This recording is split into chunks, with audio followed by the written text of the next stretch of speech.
Here's something new at 6. Maryland Governor Larry Hogan appears to be testing the waters for a possible run for president. Hogan's lieutenant governor threw some fuel on the fire by saying Hogan could run as an independent. Here's Scott Broom in Annapolis.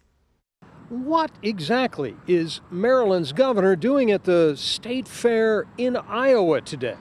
Besides tweeting pictures of himself eating pork chops on a stick, his lieutenant governor back here in Maryland, Boyd Rutherford, floated this trial balloon during a talk radio appearance on WBAL in Baltimore. We could see an independent candidate possibly with initials LH for president in a couple of years. And Hogan has been on the radio too recently with conservative talk show host Hugh Hewitt, who asked about running for president.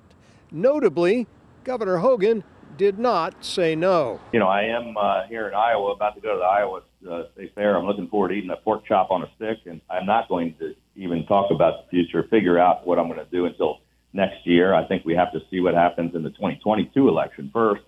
Governor Hogan, have a great time at the Iowa State Fair. That tells us volumes about where you'll be in 2025. Hogan has been an outspoken critic of former President Donald Trump and has called the Trump-endorsed Republican candidate for governor in Maryland, Dan Cox, a QAnon whack job.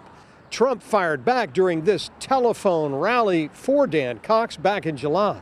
And I'll tell you, Larry Hogan is bad news. He's a rhino, and all he does is complain and do a lousy job for your state. So now with Maryland Governor Larry Hogan in Iowa acting very much like a presidential hopeful, his lieutenant governor has started a conversation.